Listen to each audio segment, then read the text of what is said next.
Have you ever met someone who's popular, who knows a lot of people, and maybe they have a lot of followers on Instagram, and they generally seem to know a lot of people at parties?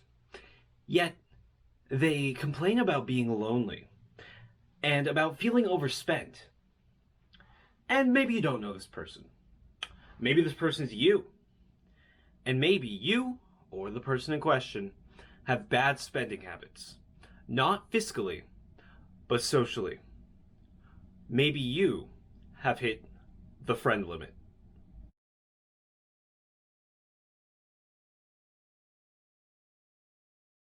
Welcome to Friends Financial Advisors. We're all friends here. How can I help you today? Hey, I'd like to go through on this purchase moving Frank from friend to close friend. Here, let's see. Well, it looks like you'd hit the friend limit. You've kept your balance up so well the past couple of years, you really wouldn't want to throw it off. Darn. I mean, you can keep him as a friend, or you can go on with your purchase and move Frank to close friends, but you'd have to move someone out. I mean, it looks like you haven't really talked to Amy in a while. Well, I don't really want to move her from friend zone. Actually, I want to move her a little closer one day, but that's for a different time. Is there a possibility I could move a few from friend to acquaintance? Harsh, but a tough trader gets what he wants. Here, it looks like you got enough people in the acquaintance zone to move a few in. Who do you want to transfer? Jamie and John. You got it. Dunbar's number is a number that correlates between primates' neocortex size and social group sizes. And for humans, this number comes out at about 150 people. Now, the number 150 is not just a number that's pulled out of thin air. It's a number that was calculated from average sizes of English villages in the 1000s, to average wedding attendances, to average church parish sizes, to modern African tribes, just to give a few examples. The reason why this number appears over and over again is because this is humans' natural capacity at mutual social relationships, or friendships. The way that we identify these mutual social relationships is through the presence of, for lack of a better term, mutual grooming. The term mutual grooming comes from primate friendship, in which monkeys and other primates remove ticks and lice from each other, which constitutes friendship in the primate world. In the human, still primate, world, mutual grooming, or for the sake of this video, acts of friendship, occur when we relieve stress from others, making them feel relaxed and secure. There are many different types of acts of friendship. For instance, I have a friend who collects people's birthdays and wishes those friends happy birthday and reminds others to do the same. Or I have another friend who finds people that needs talking to at parties and talks to them. Or I have others who share music that they like. Or others that share memes, while others just lend an ear to listen. These are all acts of friendship, but not all acts of friendship are equal, and therefore, not all friends are equal. It's best to think of Dunbar's number as an expanding circle. Here we start with around 5 people. These are your best friends. These are the people who you spend around 60% of your social time with, who have the most influence over you, and who you have the most influence over. If you need something, these are probably the first people that you go to. And if these people need something, you're probably one of the first they go to. After your best friends, somewhere between 12 to 30 people make up your close friends. These are the people that will come to your aid in a time of need, the people who would be devastated if you died, and those of whom that you would invite over for events and parties frequently.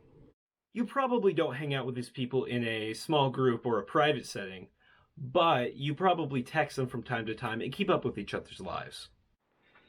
50 or so more people are simply your friends. People who you see in social events from time to time, or people who exist in your professional life, but nothing more. And the rest are the remaining amount of people with whom you can have a somewhat meaningful cooperative relationship with, likely seeing them once or twice a year. Past this is the point of loose acquaintance, and past that is the point of people that you can even recognize. The more you think about Dunbar's number in relation with your own life, the more you may very well see the validity of this theory. However, your social life may not be as expansive as this, and this is because Dunbar's number is not the standard, it's the limit. What's up, and welcome back to Friendzone Trading. Today I'll be giving you expert advice on how to max out your Dunbar's number. And, if you're built different like me, break the limit! But how do you know if you're built different? Well, do you have outstanding social skills? Built different! Do you have great executive functions? Built different. Are you extroverted? Built different. Do you have skills that can impress large groups of people? Built different, built different, built different. And ladies, you're generally better at this kind of thing because you can easier see the other side of a situation. So why don't you see my side of the situation and add me to your Dunbar's number? Do you want to be socially secure the rest of your life, but the only thing that Social Security helps is with your bills when you're old? Well, I'm here to tell you that it might be best to invest in something as good as gold. Many young people today seem to want to invest in get-rich-quick schemes, but I'm here to tell you that what you want is right under your nose. Many seem to think that wealth is a large amount of friends, many people to connect with and to gather with, but I'm here to tell you that less is better. With less social relationships, you have more time and energy to nourish them and make things right. You have more true and trusted companions to stick with you through thick and thin, more people to accept you for who you really are, and less people you have to impress. Hello and welcome back to the Pave Dempsey Show, and I'm here to get you friend-free, debt-free. Do you want to grow wealthy? Well, first you're going to have to cut the debt out of your life. Take a look at your social groups. Are they healthy? Are you spending time with those you need to, those you care about? Because in order to grow wealthy, you must first take care of the essentials. Nourish the relationships that you care about, and cut out the ones that drag you down and take too much time. And once you get that taken care of, then you can invest in those new friends. Then you can invest in that cushy new friend group. And then maybe you can invest in some dating and relationships. But until then, get debt free. So what do we do with Dunbar's number? Well, we've got to learn how to spend it wisely.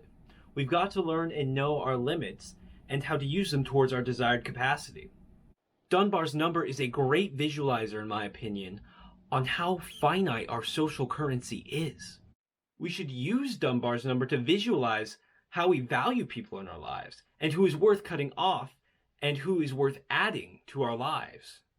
We should use Dunbar's number to see where we're at in someone else's social life and how we should act accordingly and what to expect from them. Who knows? Maybe we need social financial planners too.